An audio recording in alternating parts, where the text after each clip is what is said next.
mayambu ahan maktada ikok no na taram uksiri ekhon ngasi su wari ma miyam ga damakta ekhona puduna laksari ngasi gi wari asi su miyam na khasitang orbusu kanaba phangadra khanduna ekhona wari ase hapchabani tabirisi ekhona pujarak po wari da roji anoibi wari ase amukta minadasi ekhoi miyoi ba habase hajaba pamdaba kanaba leramgani aduga amuksu chung phiran chana leiba habsisu loina pamnariba ngakdani magi mapoktugi oina pithorakpada asoi aran khara dum yauna khiba natana aduga amuksu ekhoi miyoi bisingi marakta mina mibu hanthana khanaba usittabagi mong kaya se adumo ngasi maksu thoktaba nate mi amana afaba lising tawbadagidi phattaba makhak yarak matamda phattaba dubu onchinduna ngangba noknabagi chatnabi ma ekhoi khunai sida ngasi maksu adumak thoklibani wari ase roji hariba nupi asi pisak pilingi matamda magi mapu umudi mapokna mabu yamaluna torai mapu mabokidi makhoi gi ahan phangjaba masuni haduna masu nungsibase mangonda loina thadaki masimangna pisak pilingi roji ase chawjal jamna thirei masasu kala sontang nadang nabo oina torai mapu mabokna hingningai matamda roji gi damakta makhoina thaba ma chatluba natraga दुकान कई थोलुब तारबदी रोजी की अचापोती अदमक लेदबगी वाद लेते रोजी बु याम Luna नुसिना तोरई रोजी की इमुंग पंगनोक नोप इमुंग नते पैसा पाइबे इमुंगने पिकलिंगे दगी हौना युमगी मियोसिंगना माबु याम लूना नुसिना केना मौना योकपिरप कयासिना रोजी चारोलबा मतमददी मसादु याम नोइरमी चाबसु माकसे यामना फरमी लरकलसुसु अदमक थवाई यावी अदबु मागी नोइबगी सांगसिदी असुकी मतिक ममानबी सिंगा चानादना यामना काहेना नोइबा हाबदो मार्क्स ओइरमी कदिगुमदा लेकाइगी मिसिंगना माबु अनोइबी हादनसु अदुम कौबु यावी रोजी मीना फना कौरबसु मंगोंदा करिमते साउदे महाक्ति नोकपतना मागी सरुकनी चाबसु मागी सरुक ओना तौरी मतौ असुमना नोंमुनोमकी assume होखिबना ngasi droji laisabi mapung phare mahak masak thiba nupi amada nate adabu magi phibam murti singaduna mahakpu hek yenga matamda kanaguma singna nokningba natraga hainadabagi mong matawdo mangonda phawbutani adabu thoini hena karimata khande yumgi mama hoi mapa hoi nadi nangbu chabadu khara halone ka haduna adum haibdi yawi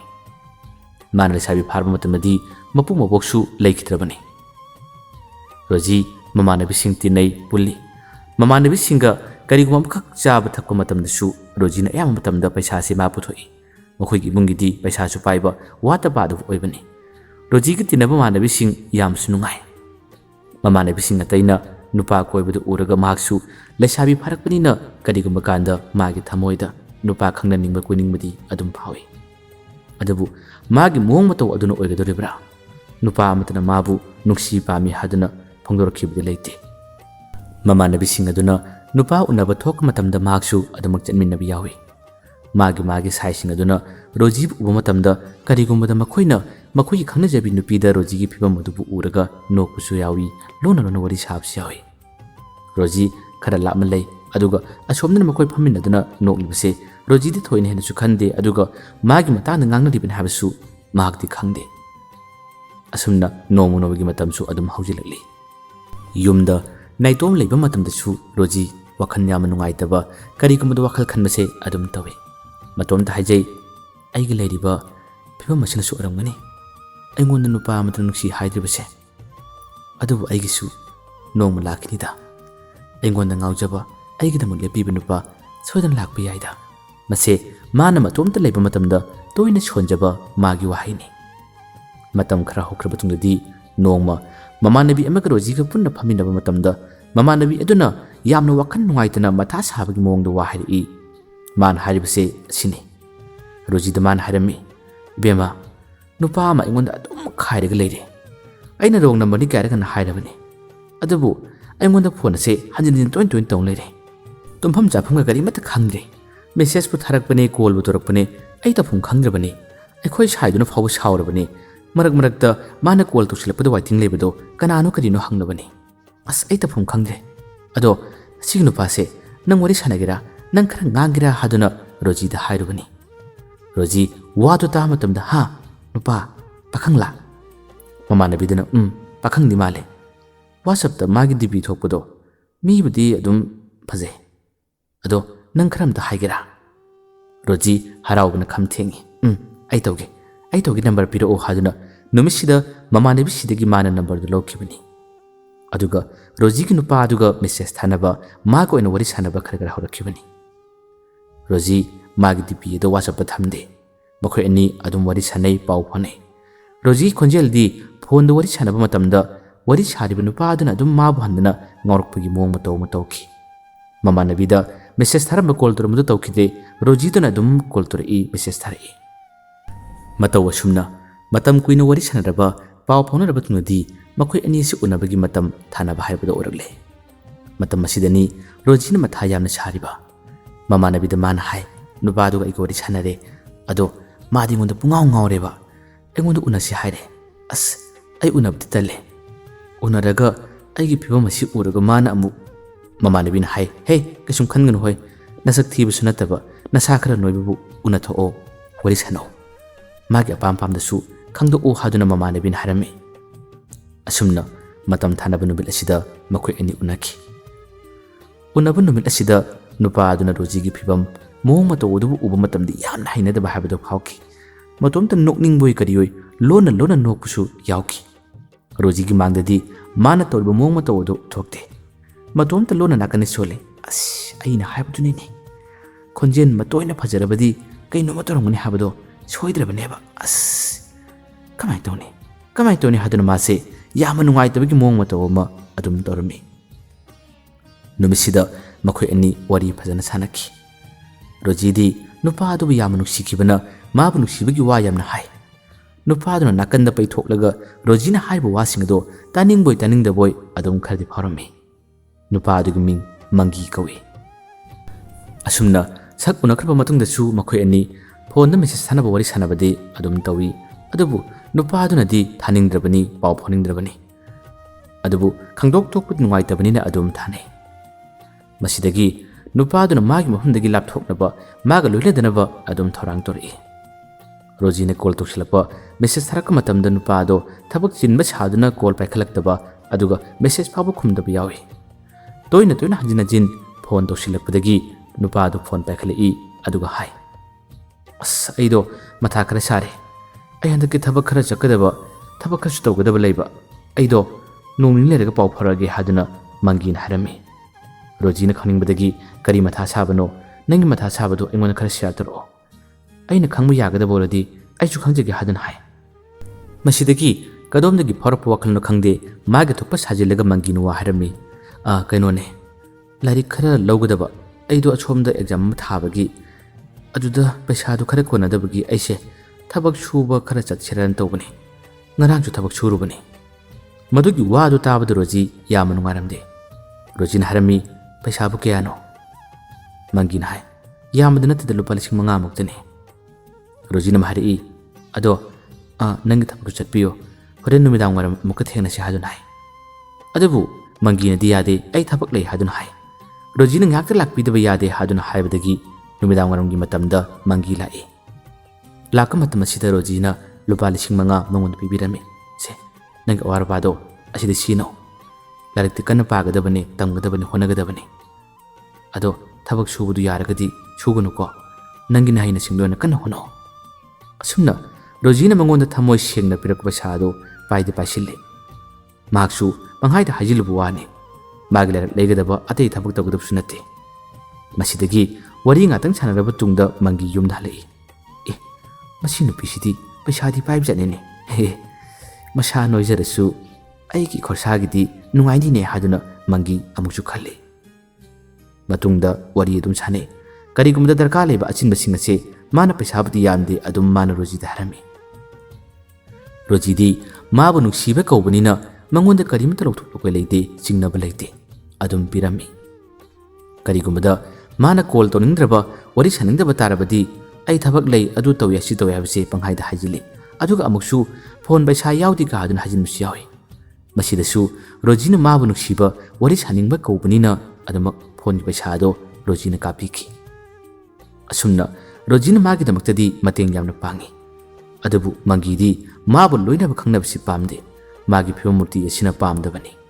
aduna Roji ga maga wari sanaba taraba sumakti atopa nupi maga chanagadaba nupi ni haduna makti adum koiba chali yengba chali thiba chali Rojinadi madugi matangda madugi maramda karimata khangdabani ngasidi mangi nupi ma koikre koirab sumana Rojida haidokte takthokte Rojida su marak mana pau phauri yamna singna phauri bani karigidamukta mana pau phauri ba haibigi maram masina mahangna paisa chilakpa khorsa lobigidamukta Rojida mana phone tawbani nungsiba sadun wari sabani Roji thamoy yamna singi icham chami adabu huran migi tarani mapugi nongma kayam kuina aronbu kupsilaga lotlaga thamngangani nongodi mangi na toriba magi aronba mana nupi ma lona koiba unaba satpa kaya ma koiba satpa kaya ma tawbado Roji na khangki Roji na phaki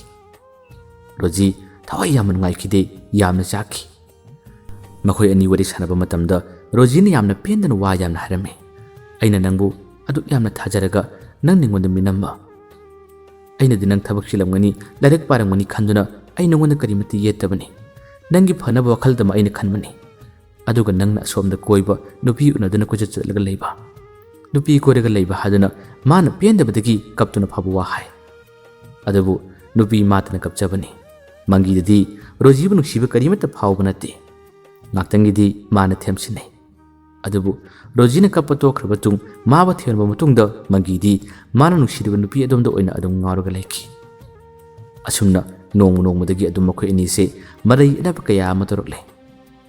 Rojidi magi punsida ahan nuksiba nupane thamoi sengna magi damaktani haduna ma lepcherubani adabu mangi na mangonda khalamliba wakhal mana toroliba sajat ichat kaya aduda Roji yamna penkide nongmudagi sum makhoi ani se marai anaba khanaba adum harokle phone da sum makhoi ani se yamatona khanaki nongmadi makhoi ani kanna marai anaba khanaba numita mangi na mabu ngangla I chari nangi nongna to nangi pibamdo kana manimbokna mamu oiba pamdurege nasana nasadu hana mukti yemuni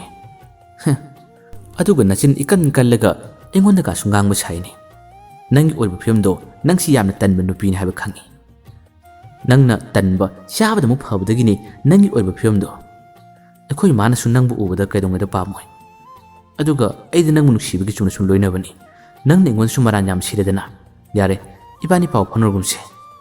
ai nangi number ka ani nangsu aigi number ka o ibani block pinaresi haduna mangin yamna taraina wadu harakibani Roji yamna chaki phajana kapki mana kapudu ngasidi aremba tare mangina sumangonda thema khotpa karimta tawkhide usittabagi mawongda wa yamna ngangki masimaki ningamdaba pendaba kaya sina maram oraga Roji magi kada laiba puchai khudimok singado mama sama tum thukai jarami numit ase makhoi yumgi mi amata phawba leitabani ningamdraba yendraba amadi nangi phibam nangi mong mato aduna kana manembok singna mamu oiba pamdurugi haiba polase masidani hen mana chakliba amuksu nangsi thaba inkhang tawba yam talangani hamlaga charaga dum lerangani haduna mangonda mangina karim nakiba ngakiba wa kaya sina mani yamna chakpani kagi posai singa se thugaiba lepte bak wakhalama da mangle pangchura thugaire ngakting matungda di yumgi mising nakle mai karu thonglo silaga mana posai thugaire ba kaya matoribudo yung misingdo tabadagi thongdo nam khaire aduga changle Roji makut choi mamai su khara sokle mana kaptuna leiriba mong mato aduda mama amadi mapana theme karigino isana dumna toriba kari pendaba leirege hadun hai Roji akhumdi pide mamada konan mana pangkapta kabe mapana hai mamada nachanupi se magi pendabado aina hangbadu nungaitre nang hangu kari ningma thungdaba leibano kari tawbano habado nang phajana khangu haduna mapan hairami numsigi matungdagi Roji gi wakhalolase mongam itaw tawkhre mak tumin leiba sa ising yotba karimati yaraktabani kapasina magi mathau ari mamanabi kauduna maba themali adubu mangona thema karimati yakite wakhal henjine khalakpa ningba karapagi mong mathau kaya sina mama mapana pakhatjabadagi maba doctor da pui yengi doctor na su magi masase depression chatle khara hen wakan nungainaba maba phajana layeng mathau tai haduna maba layeng na bonare asumna yumda leiduna hidaguli chaduna honarak matamda matam kharati magi wakan nungai tabdo pharakpagum urami mama pa anina mamangda machanupi bi yamna sikhina sinarambado handakti masi khara pharakpagi mong matau man sida makhoisu yamna kahana thau sakidabani asigma matam asidani nongma yumgi mi leitaba tanja amada Roji se masa matomda thauri yanduna sijanaba honarami Matam asisu magi chiang leibana makhoi gi lekai gi mi amakak paton tawba lakpani mahangna mi edo kawbu matamna tamalaktabadagi kana kana leibano haduna mahangna mangol chilakpani mangol deleptuna mi ngaktang kawi adubu khumlaktre thangnaba mangol kada karigumba kodro kada khara makhon tabagum mi leibugum manu mataw mu ubadagi nupa aduna sibu mi leibrane o mi leibra na thongado haibata mana thillubani adubu thongdudi lonsillamdre ngasinbu arami thongado khajitang hangdokko matamadi adumna Rojina thori yananaba mangakka thori kongoyedo thunanaba honamba mawng matawado urami masidagi nupa adu chinsilaktuna Rojibu kankirami asumna kallabadagi Rojina aibu khamgano aibu kangano ai sijakhrage haduna mana kaplami masidagi nupa aduna lekai tanaba lawi thangnaba mising chinsilai kona thangda yunggi mising chu pau pire changlai mama pani kapna kaino matawki mamana machanupi duba kolaga karino nanga toromni sibo nangbo ikobu thatolaga chalage hadibra karigino nangna achikum wakalasi khalliba haduna mama asi kaptuna machanupi bu konjarami mataw asumna thawdo adugi matung minute manga taragi matungda nupa ado yumudagi thorai aduga makhoi gi rekta lakka matamda tungdomdagi nupa amana Mahesh haduna kori masidagi nupa ado laithoktuni yengdoi laklibado maga kabra da leiminaba manabani mamanabadu ming Binoy kawi Mahesh lebi makhoi ani ngaktang wari sanaba matam asida hek lekai gi mi khara tinduna matang thorokko matawado Binoy na ubadagi Binoy na Mahesh kari leibano mi yam tilisibo mi matang thorosibo kari tarambono haduna hai masidagi Mahesh na as yam nungai ta bori nida law chasilo aswada sanasilo namu keda walakno haduna makhoi ani se wari sa chaduna dum laki Binoy na as suti su leibani dum nang unage lakpani ado sibu karigino haduna mana khaning madigi hangi masidagi Mahesh na wari edo liba hori hojiki mi me ama tholakpu yumdo adugi yumduda leisabi makak thori yanduna sige tormine aina thengna hobane aina khamine wadu harakpade Binoy na kino harisibo Mahesh na wari edo makha dum samthare as yamanu sibo wari nida nupi do leisabi ojarabusu magi phimurti do ahan yamna male yamasu noi mana sumna wakan nungai tabi horakdibise tha amani di pharabani ekoi ichanupi khoina suma mangda wari sarakhrabni da masi matam kuina nupa cha koidaba magi mohong mata usida nupa amatana suma bunu si adun haidaba jani adubu nupa amakha koinabada nupa aduna su magi phibamurti edo hainadrabra nupa aduna mangonda athibo hai ngalagi haibra kaino matam kuina khangramlaga nupa ado atopa ma koi khraga mabu mirairamne habadudagi nupi se wakan nungaitaba masana masabu warojaduna asigum phimase ma uraklibani as khangdreda kari matawno gyan men taba nate ai thengramdaba tarabadi khutong thibado tholamgoduribani as ai hojikta makhaluraga swai lawi haduna hai wari ese Binoy di thawai yamna yauna tarami Binoy na khaningmadi wa hangi is nungaitine nangi wari se ataba ai phabo jangan waite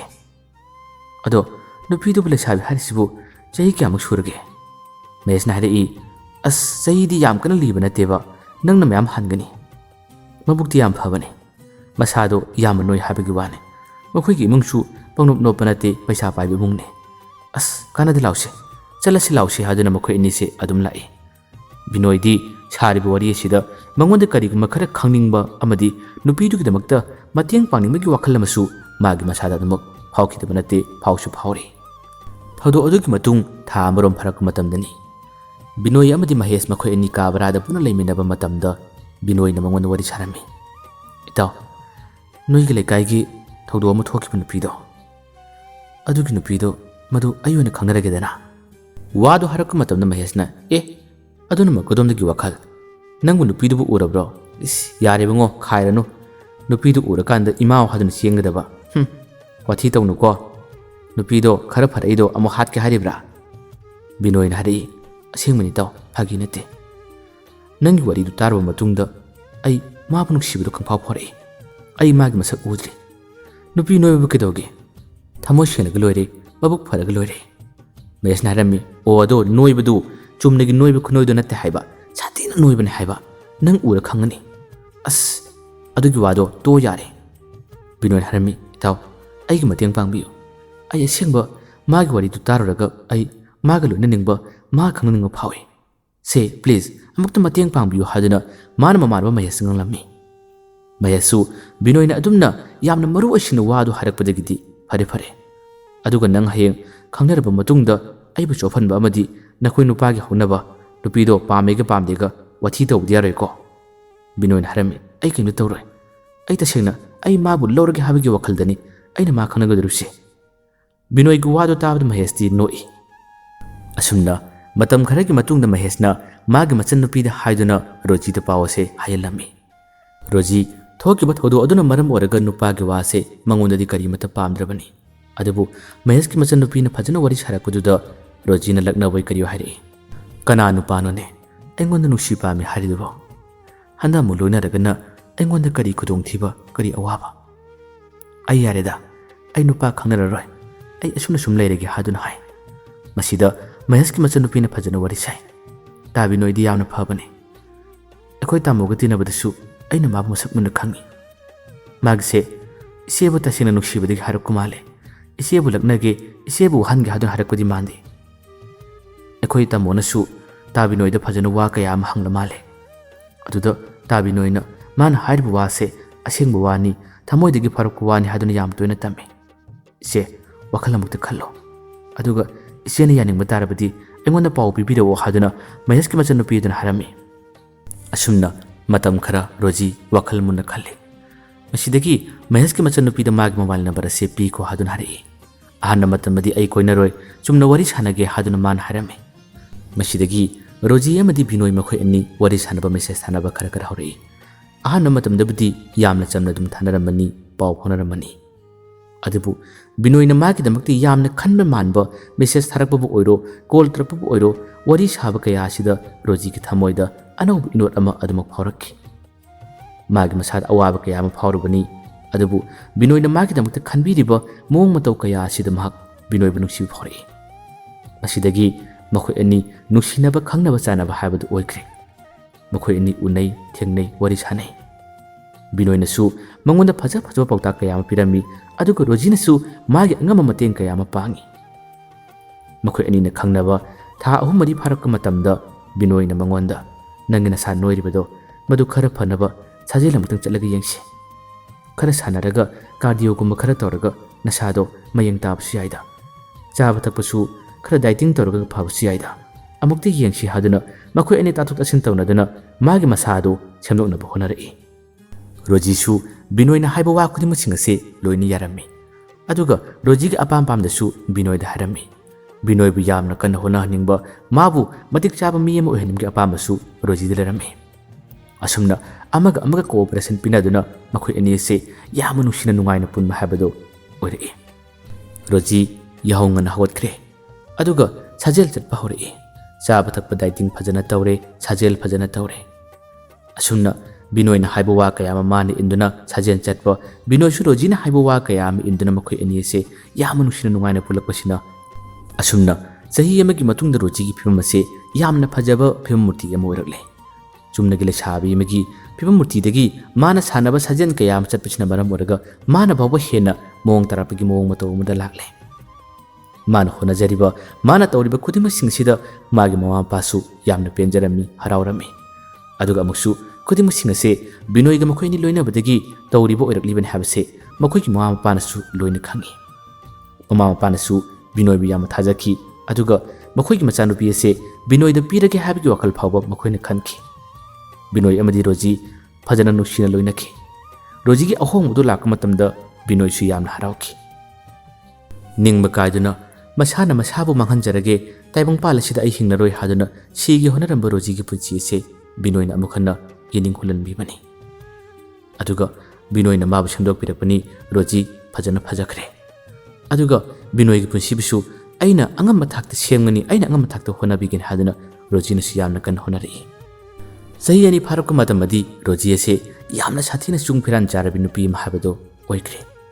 सकसु थीदब नुपी अमा ओइबनिना असुमना मागी नोइरंबा कया अदुना हंथरक मतम मागी film मूर्ति असे लैकाइगी मीना फावबा इस लाइगी मचारा सिबु का हादुना करिगुमदा हाइनबगी मोंग मतो अदु फावबा ओइरकलबनी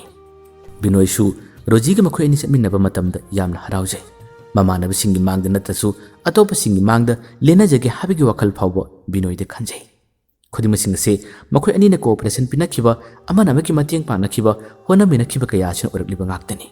ꯃꯁꯤꯅꯁꯨ ꯂꯣꯏꯗ꯭ꯔꯤ꯫ ꯔꯣꯖꯤꯅ ꯃꯥꯅ ꯑꯉꯝꯕ ꯊꯥꯛꯇ ꯕꯤꯅꯣꯏꯒꯤꯗꯃꯛ ꯃꯇꯦꯡ ꯄꯥꯡꯒꯅꯤ ꯍꯥꯏꯕꯁꯤ ꯃꯥꯒꯤ ꯂꯦꯡꯗ꯭ꯔꯕ ꯋꯥꯁꯛꯅꯤ꯫ ꯑꯁꯨꯝꯅ ꯃꯇꯝ ꯀꯌꯥ ꯑꯁꯨꯝ ꯍꯧꯈ꯭ꯔꯕ ꯇꯨꯡꯗꯗꯤ ꯅꯣꯡꯃꯗꯤ ꯂꯥꯏꯕꯛ ꯐꯔꯕ ꯅꯨꯃꯤꯠ ꯑꯃꯁꯨ ꯕꯤꯅꯣꯏꯒꯤ ꯄꯨꯟꯁꯤꯗ ꯊꯣꯛꯅꯔꯦ꯫ ꯂꯥꯏꯕꯛ ꯐꯕ ꯅꯨꯃꯤꯠ ꯑꯁꯤ ꯑꯇꯩ ꯀꯔꯤꯃꯠꯇ ꯅꯠꯇꯦ, ꯕꯤꯅꯣꯏ ꯉꯁꯤꯗꯤ ꯊꯕꯛ ꯐꯪꯂꯦ꯫ ꯕꯤꯅꯣꯏꯅ ꯃꯅꯤꯄꯨꯔꯒꯤ ꯊꯕꯛ ꯐꯪꯂꯤꯕꯁꯦ ꯑꯇꯩ ꯀꯅꯥꯃꯇꯒꯤ ꯃꯄꯥꯟ ꯅꯠꯇꯦ, ꯔꯣꯖꯤꯒꯤ ꯃꯄꯥꯟꯗꯒꯤꯅꯤ꯫ ꯕꯤꯅꯣꯏꯒꯤ ꯏꯃꯨꯡꯗꯤ ꯄꯩꯁꯥ ꯄꯥꯏꯕ ꯏꯃꯨꯡꯒꯤ ꯃꯆꯥ ꯃꯁꯨꯁꯨ ꯅꯠꯇꯦ, ꯃꯈꯣꯏꯅ ꯄꯩꯁꯥ ꯅꯝꯗꯨꯅ ꯊꯕꯛ ꯇꯧꯕꯁꯨ ꯑꯣꯏꯊꯣꯛꯄ ꯈꯔ ꯋꯥꯒꯅꯤ꯫ ꯃꯍꯥꯛꯅ ꯒ꯭ꯔꯦꯖꯨꯑꯦꯁꯟ ꯂꯣꯏꯔꯕ ꯃꯇꯨꯡꯗ ꯃꯍꯥꯛꯅ BLWꯒꯤ ꯊꯕꯛꯀꯤ ꯏꯟꯇꯔꯚ꯭ꯌꯨ ꯌꯥꯎꯈꯤ꯫ ꯍꯧꯖꯤꯛꯀꯤ ꯃꯇꯝꯗꯗꯤ ꯃꯅꯤꯄꯨꯔꯒꯤ ꯊꯕꯛꯇ ꯄꯩꯁꯥ ꯄꯤꯗ꯭ꯔꯕꯗꯤ ꯊꯕꯛ ꯌꯥꯎꯔꯛꯄ ꯍꯥꯏꯕꯁꯤꯗꯤ ꯌꯥꯝꯅ ꯇꯥꯡꯅ ꯊꯣꯛꯏ꯫ ꯃꯍꯥꯛꯅ ꯊꯕꯛꯀꯤ ꯏꯟꯇꯔꯚ꯭ꯌꯨ ꯑꯗꯣ ꯄꯤꯈ꯭ꯔꯕ ꯃꯇꯨꯡꯗ ꯔꯣꯖꯤꯅ ꯃꯥꯒꯤ ꯃꯃꯥꯗ ꯋꯥꯔꯤ ꯀꯌꯥ ꯑꯃ ꯁꯥꯗꯨꯅ ꯃꯍꯥꯛ ꯅꯨꯄꯥꯗꯨꯒꯤꯗꯃꯛꯇ ꯑꯉꯝꯕ ꯊꯥꯛꯇ ꯍꯣꯠꯅꯅꯤꯡꯉꯤ ꯍꯥꯏꯕꯒꯤ ꯃꯥꯅ ꯄꯥꯝꯖꯕꯁꯤꯡ ꯑꯗꯣ ꯂꯣꯏꯅ ꯍꯥꯏꯔꯕ ꯃꯇꯨꯡꯗ ꯕꯤꯅꯣꯏꯒꯤꯗꯃꯛꯇ ꯃꯈꯣꯏꯅ ꯑꯉꯝꯕ ꯊꯥꯛꯇ ꯄꯩꯁꯥ ꯅꯝꯗꯨꯅ ꯑꯁꯨꯝꯅ ꯍꯣꯠꯅꯕꯤꯔꯛꯄꯅꯤ꯫ ꯕꯤꯅꯣꯏꯅ ꯊꯕꯛ ꯌꯥꯎꯔꯛꯄ ꯃꯇꯝꯗ ꯌꯥꯝꯅ ꯍꯔꯥꯎꯈꯤ, ꯑꯗꯨꯒ ꯃꯥ ꯀꯞꯁꯨ ꯀꯞꯄꯤ꯫ ꯔꯣꯖꯤꯒ ꯃꯥꯒ ꯎꯅꯕ ꯃꯇꯝꯗ ꯕꯤꯅꯣꯏꯅ ꯍꯥꯏ, "ꯑꯩꯒꯤ ꯄꯨꯟꯁꯤ ꯑꯁꯤ ꯅꯪꯅ ꯁꯦꯝꯕꯤꯕꯅꯤ꯫ ꯅꯪꯅ ꯊꯦꯡꯅꯔꯝꯗ꯭ꯔꯕ ꯑꯩꯒꯤ ꯄꯨꯟꯁꯤ ꯑꯁꯤ ꯑꯁꯨꯝꯅꯁꯨ ꯑꯣꯏꯔꯝꯃꯣꯏ꯫ ꯅꯍꯥꯛꯇꯤ ꯇꯁꯦꯡꯅꯃꯛ ꯂꯥꯏꯔꯦꯝꯕꯤꯅꯤ꯫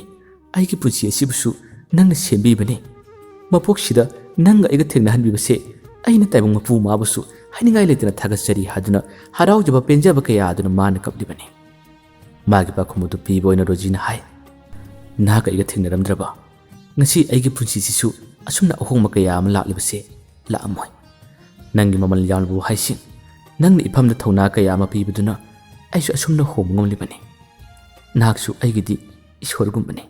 ꯇꯁꯦꯡꯅꯃꯛ ꯅꯪꯁꯦ ꯑꯩꯒꯤꯗꯤ ꯏꯁꯣꯔꯅꯤ" ꯍꯥꯏꯗꯨꯅ ꯔꯣꯖꯤꯁꯨ ꯃꯥꯒꯤ ꯊꯃꯣꯏꯗ ꯐꯥꯎꯖꯕ ꯋꯥ ꯀꯌꯥ ꯑꯃ ꯍꯥꯏ, ꯑꯗꯨꯒ ꯃꯥꯁꯨ ꯀꯞꯄꯤ꯫ ꯑꯗꯨꯒ ꯑꯃꯨꯛꯁꯨ ꯃꯈꯣꯏ ꯑꯅꯤꯅ ꯍꯥꯏꯔꯝꯃꯤ, "ꯑꯩꯈꯣꯏꯅ ꯃꯇꯝ ꯄꯨꯝꯕꯗ ꯃꯍꯦꯁꯄꯨ ꯃꯤꯔꯥꯏꯕ ꯌꯥꯗꯦ꯫ ꯈꯨꯗꯤꯡꯃꯛꯁꯤꯡ ꯑꯁꯦ ꯃꯍꯦꯁꯀꯤ ꯃꯄꯥꯟꯗꯒꯤꯅꯤ." ꯔꯣꯖꯤꯅꯁꯨ ꯍꯥꯏ, "ꯃꯥꯅꯦ, ꯗꯥ ꯃꯍꯦꯁꯀꯤ ꯃꯄꯥꯟꯗꯒꯤ ꯑꯁꯨꯝꯅ ꯑꯩꯈꯣꯏꯒꯤ ꯄꯨꯟꯁꯤ ꯑꯁꯦ ꯑꯃꯨꯛ ꯍꯟꯅ ꯍꯣꯡꯕ ꯉꯝꯂꯤꯕꯅꯤ꯫ ꯀꯔꯤꯒꯨꯝꯕ ꯅꯨꯃꯤꯠ ꯑꯗꯨꯗ ꯗꯥ ꯃꯍꯦꯁ ꯂꯥꯛꯑꯝꯗꯕ ꯇꯥꯔꯕꯗꯤ ꯑꯩꯁꯦ ꯉꯁꯤꯒꯤ ꯇꯥꯏꯕꯪ ꯑꯁꯤꯗ ꯑꯁꯨꯝꯅ ꯍꯤꯡꯕꯁꯨ ꯉꯝꯂꯝꯃꯣꯏ, ꯑꯗꯨꯒ ꯅꯪꯒ ꯑꯩꯒ ꯊꯦꯡꯅꯕꯁꯨ ꯐꯪꯂꯝꯃꯣꯏꯀꯣ?" ꯕꯤꯅꯣꯏꯅ ꯍꯥꯏꯔꯛꯏ,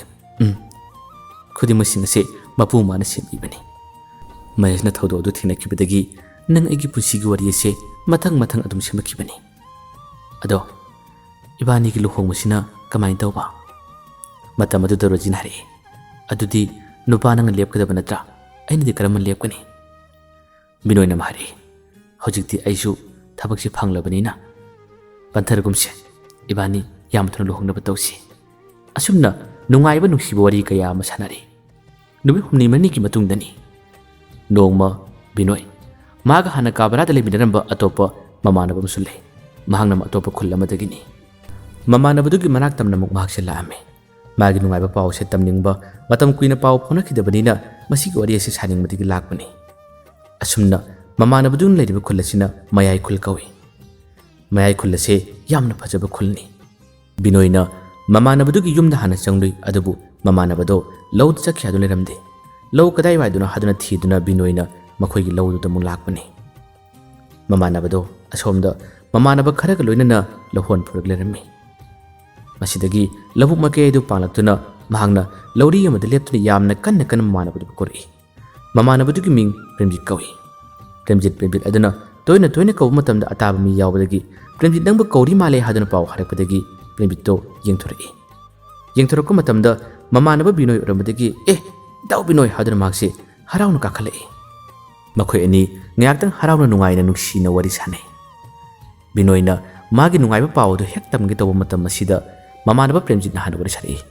"ꯅꯪꯗꯤ ꯄꯥꯎꯁꯦ ꯌꯥꯝ ꯅꯨꯡꯉꯥꯏꯔꯤꯅꯦ꯫ ꯅꯪꯒꯤ ꯅꯄꯣꯛꯁꯦ ꯌꯥꯝꯅ ꯅꯔꯥꯏꯕꯛ ꯐꯕ ꯄꯣꯛꯅꯤ꯫ ꯅꯗꯥꯎ ꯁꯥꯊꯤꯅ ꯌꯥꯏꯍꯦ ꯅꯪꯁꯦ" ꯍꯥꯏꯗꯨꯅ ꯍꯥꯏꯔꯛꯏ꯫ ꯃꯗꯨꯒꯤ ꯋꯥꯗꯣ ꯍꯥꯏꯔꯛꯄ ꯃꯇꯝꯗ ꯕꯤꯅꯣꯏꯅ "ꯑꯩꯅ ꯇꯝꯒꯦ ꯈꯜꯂꯤꯕ ꯄꯥꯎꯁꯤꯗꯤ ꯅꯪꯅ ꯍꯥꯟꯅ ꯇꯥꯔꯝꯃꯦꯗꯅ, ꯀꯅꯥ ꯍꯥꯏꯔꯛꯏꯅꯣ?" "ꯀꯩꯅꯣꯅꯦ, ꯑꯩꯈꯣꯏꯕꯨ ꯄꯥꯎ ꯁꯨꯡꯇꯥ ꯇꯥꯗꯕꯒꯤ ꯇꯥꯏꯞꯇ꯫ ꯑꯩꯁꯨ ꯅꯉꯣꯟꯗ ꯐꯣꯟ ꯇꯧꯔꯛꯀꯦ ꯇꯧꯔꯝꯕꯅꯤ, ꯑꯗꯨꯕꯨ ꯂꯧ ꯅꯥꯃꯜ ꯑꯁꯦ ꯀꯟꯈꯤꯕꯅ ꯑꯩꯁꯦ ꯂꯧ ꯂꯣꯏꯔꯒꯅ ꯐꯖꯅ ꯄꯥꯎ ꯐꯥꯎꯔꯛꯀꯦ ꯇꯧꯕꯅꯤ."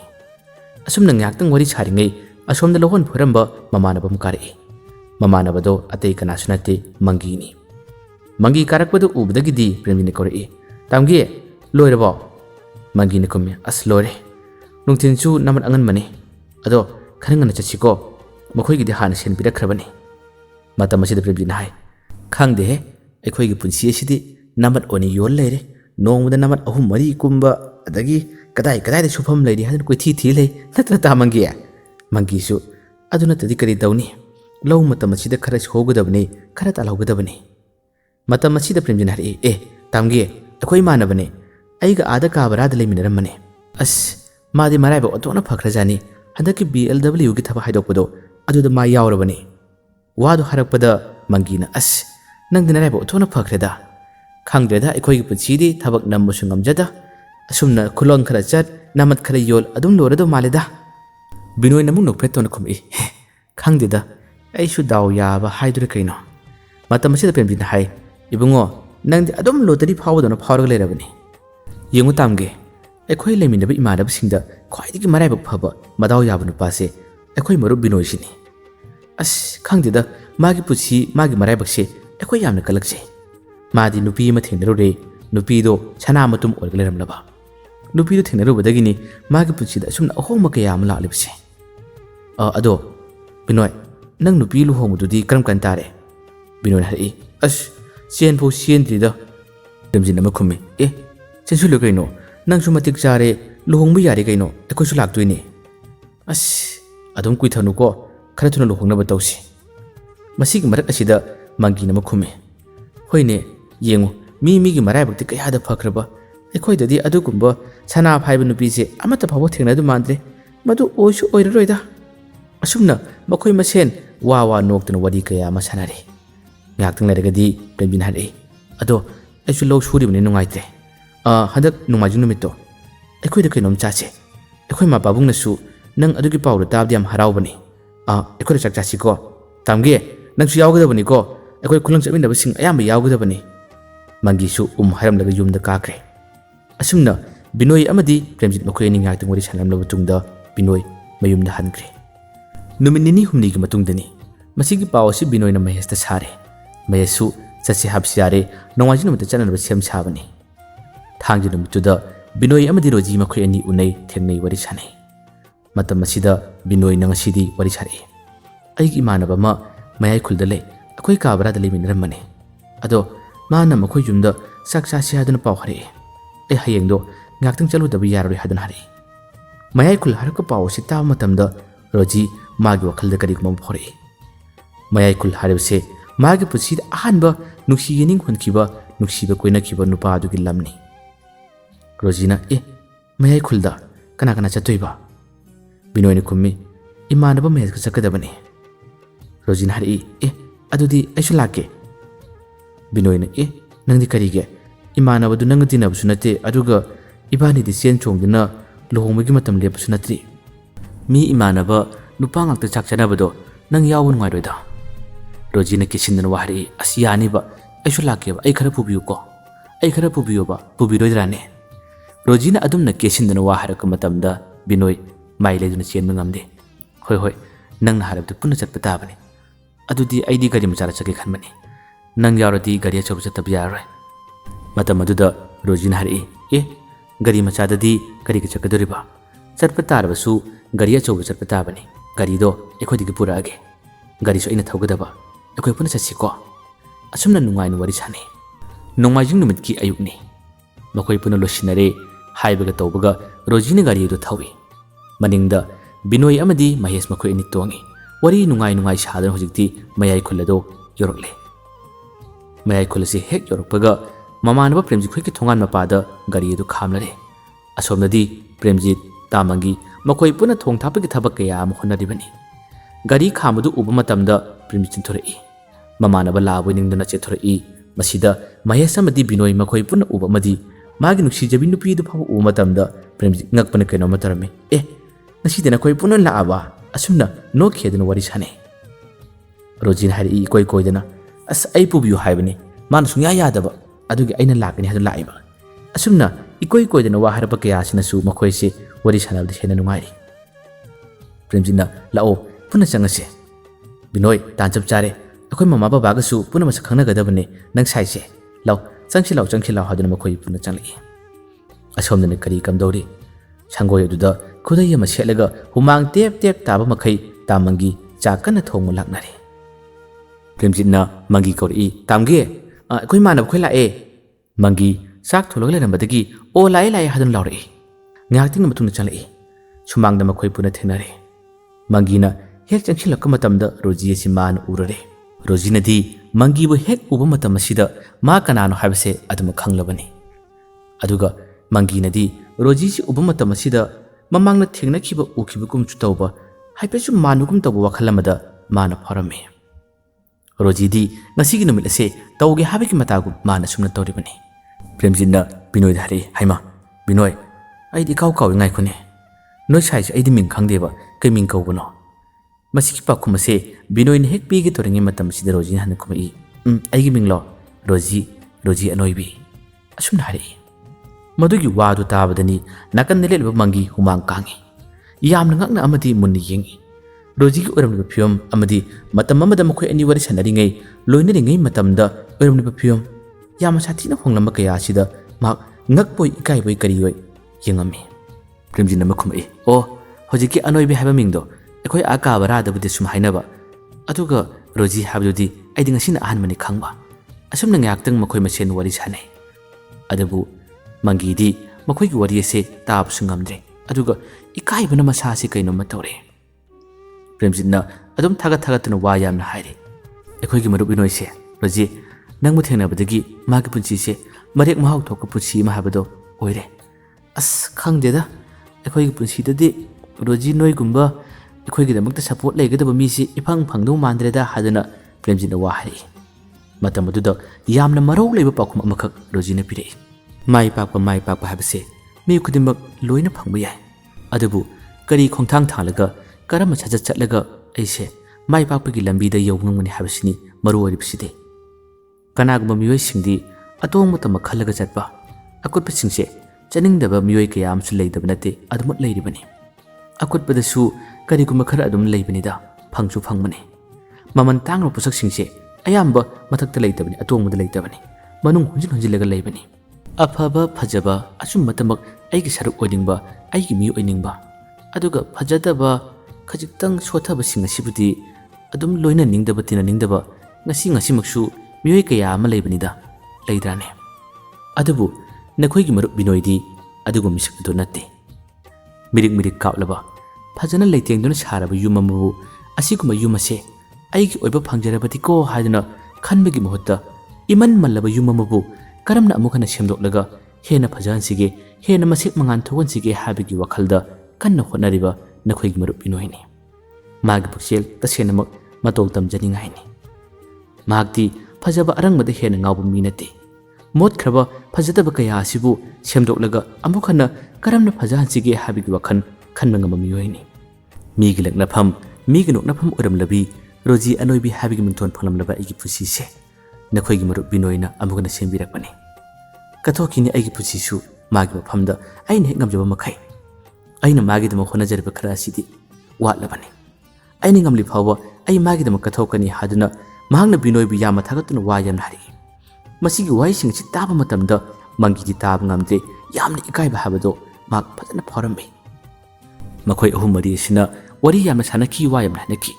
ꯃꯔꯛꯇ ꯃꯪꯒꯤꯗꯁꯨ ꯋꯥ ꯍꯪꯂꯛꯏ꯫ ꯃꯇꯝ ꯑꯁꯤꯗ ꯆꯃꯝꯅꯕꯗꯧꯅ ꯍꯥ ꯍꯥ ꯍꯥꯏꯗꯨꯅ ꯈꯨꯝꯈꯤꯕ ꯅꯠꯇꯅ ꯃꯪꯒꯤ ꯀꯔꯤꯃꯠꯇ ꯈꯨꯝꯈꯤꯗꯦ꯫ ꯆꯥꯛ ꯆꯥꯕ ꯃꯇꯝ ꯐꯥꯎꯕꯗ ꯃꯍꯥꯛ ꯆꯥꯛ ꯆꯥꯕ ꯁꯨꯡꯌꯥ ꯌꯥꯈꯤꯗꯦ꯫ ꯏꯀꯥꯏ ꯅꯨꯡꯁꯤ ꯌꯥꯅꯕ ꯀꯌꯥ ꯑꯁꯤꯅ ꯃꯍꯥꯛ ꯇꯧꯐꯝ ꯈꯪꯈꯤꯗꯦ꯫ ꯔꯣꯖꯤꯗꯤ ꯉꯁꯤꯒꯤ ꯅꯨꯃꯤꯠ ꯑꯁꯦ ꯆꯞ ꯆꯥꯅ ꯇꯧꯔꯒꯦ ꯍꯥꯏꯕꯒꯤ ꯃꯇꯥꯒꯨꯝ ꯃꯥꯅ ꯁꯨꯝꯅ ꯇꯧꯔꯤꯕꯅꯤ꯫ ꯑꯁꯨꯝꯅ ꯆꯥꯛ ꯆꯥꯕ ꯂꯣꯏꯅꯔꯕ ꯇꯨꯡ ꯃꯈꯣꯏ ꯄꯨꯟꯅ ꯁꯛꯈꯪ ꯃꯥꯏꯈꯪꯅꯔꯕ ꯇꯨꯡꯗ ꯔꯣꯖꯤꯅ ꯑꯃꯨꯛ ꯍꯟꯅ ꯒꯥꯔꯤ ꯑꯗꯨ ꯊꯧꯗꯨꯅ ꯃꯥꯒꯤ ꯅꯨꯡꯁꯤꯖꯕ ꯕꯤꯅꯣꯏ ꯑꯃꯗꯤ ꯃꯍꯦꯁ ꯄꯨꯗꯨꯅ ꯆꯠꯈꯤꯔꯝꯃꯤ꯫ ꯑꯁꯣꯝꯗ ꯃꯇꯝ ꯑꯃꯗ ꯃꯥꯒꯤ ꯅꯨꯡꯁꯤꯖꯕꯤ ꯅꯨꯄꯤ ꯑꯗꯨꯕꯨ ꯅꯣꯏꯃꯜꯂꯤ, ꯃꯍꯥꯛꯇꯤ ꯑꯩꯒꯤ ꯅꯨꯄꯤ ꯑꯣꯏꯕꯗ ꯃꯇꯤꯛ ꯆꯥꯔꯣꯏ ꯌꯥꯔꯣꯏ ꯈꯟꯗꯨꯅ ꯃꯤꯔꯥꯏꯔꯨꯕ ꯃꯪꯒꯤ ꯃꯥꯒꯤ ꯄꯨꯟꯁꯤꯗꯤ ꯂꯧ ꯁꯨꯗꯨꯅ ꯂꯦꯜꯍꯧꯔꯤ꯫ ꯑꯗꯨꯕꯨ ꯊꯥꯖꯕ, ꯁꯦꯝꯒꯠꯄ ꯍꯩꯕ, ꯃꯤꯕꯨ ꯌꯣꯛꯈꯠꯄ ꯍꯩꯕ ꯕꯤꯅꯣꯏꯒꯤ ꯄꯨꯟꯁꯤꯗꯗꯤ ꯃꯔꯦꯛ ꯃꯍꯥꯎ ꯊꯣꯛꯇꯨꯅ ꯔꯣꯖꯤꯅꯁꯨ ꯃꯥꯒꯤꯗꯃꯛꯇ ꯀꯟꯅ ꯍꯣꯠꯅꯕꯤꯕꯗꯨꯅ ꯉꯁꯤꯗꯤ ꯕꯤꯅꯣꯏ ꯃꯔꯦꯛ ꯃꯍꯥꯎ ꯊꯣꯛꯄ ꯃꯤ ꯑꯃꯁꯨ ꯑꯣꯏꯔꯦ꯫ ꯔꯣꯖꯤꯁꯨ ꯃꯁꯥ ꯅꯣꯏꯔꯝꯕꯗꯨ ꯍꯥꯟꯅꯒꯤ ꯄꯨꯟꯁꯤꯗ ꯍꯦꯟꯅ ꯑꯃꯨꯛ ꯍꯦꯟꯅ ꯐꯖꯕ ꯅꯨꯄꯤ ꯑꯃ ꯑꯣꯏꯗꯨꯅ ꯃꯈꯣꯏ ꯑꯅꯤ ꯅꯨꯡꯉꯥꯏ ꯌꯥꯏꯐꯅ ꯏꯪꯅ ꯄꯥꯟꯈꯤ꯫ ꯃꯪꯒꯤꯗꯤ ꯃꯇꯝ ꯑꯌꯥꯝꯕꯗ ꯔꯣꯖꯤꯗ ꯃꯥꯅ ꯇꯧꯈꯤꯕ ꯊꯕꯛ ꯀꯌꯥ ꯑꯗꯨꯅ ꯃꯥꯒꯤ ꯄꯨꯟꯁꯤꯗ ꯃꯄꯥ ꯑꯃ ꯑꯣꯏꯅ ꯂꯪꯁꯤꯟꯖꯗꯨꯅ ꯃꯇꯣꯝꯇ ꯏꯀꯥꯏ ꯅꯨꯡꯁꯤ ꯌꯥꯅꯕ ꯀꯌꯥ ꯑꯃ ꯐꯥꯎꯈꯤ꯫ ꯃꯇꯣꯝꯇ ꯃꯥꯒꯤ ꯃꯆꯤꯟꯗꯒꯤ ꯁꯣꯜꯂꯤ, ꯑꯣ ꯏꯀꯨꯠꯁꯤꯗ ꯂꯥꯞꯂꯕ ꯏꯈꯨꯠꯁꯤꯗ ꯄꯤꯔꯕ ꯃꯅꯤ ꯑꯃꯕꯨ ꯑꯩꯅ ꯂꯣꯏꯅꯕ ꯍꯩꯗꯕ, ꯑꯩꯅ ꯁꯤꯖꯤꯟꯅꯕ ꯍꯩꯇꯕꯗꯒꯤ ꯑꯁꯨꯝꯅ ꯉꯁꯤꯗꯤ ꯑꯣꯏꯔꯤꯕꯅꯤꯀꯣ꯫ ꯑꯩ ꯋꯥꯔꯧꯗꯦ, ꯑꯗꯨꯕꯨ ꯏꯁꯥꯅ ꯏꯁꯥꯕꯨꯗꯤ ꯋꯥꯔꯧꯖꯔꯤ꯫ ꯃꯤ ꯂꯣꯏꯅꯕ ꯍꯩꯗꯕ, ꯃꯤꯒꯤ ꯃꯒꯨꯟ ꯈꯪꯗꯕ ꯑꯩꯒꯤ ꯑꯁꯣꯏꯕꯅꯤ ꯍꯥꯏꯗꯨꯅ ꯃꯇꯣꯝꯗ ꯁꯣꯜꯂ ꯀꯞꯆꯈꯤ꯫ ꯑꯁꯨꯝꯅ ꯋꯥꯔꯤ ꯑꯁꯤ ꯃꯇꯥꯡ ꯑꯁꯤꯗ ꯂꯣꯏꯁꯤꯜꯂꯤ꯫ ꯉꯁꯤꯒꯤ ꯋꯥꯔꯤ ꯑꯁꯤ ꯇꯥꯕꯤꯔꯒ ꯋꯥꯔꯤꯁꯤꯅ ꯃꯤꯌꯥꯝꯗ ꯀꯔꯤ ꯍꯥꯏꯅꯤꯡꯂꯤꯕ ꯑꯃꯗꯤ ꯋꯥꯔꯤꯁꯤ ꯇꯥꯕꯤꯔꯕ ꯇꯨꯡꯗ ꯅꯈꯣꯏꯒꯤ ꯋꯥꯈꯜꯗ ꯐꯥꯎꯕꯤꯔꯛꯄꯁꯨ ꯀꯃꯦꯟꯇ ꯍꯥꯏꯕꯤꯔꯝꯃꯨ꯫ ꯃꯌꯥꯝꯕ ꯑꯔꯣꯏꯕꯗ ꯗꯥꯟ ꯈꯨꯃꯟꯅ ꯑꯃꯨꯛ ꯍꯟꯅ ꯈꯨꯔꯨꯝꯖꯔꯤ꯫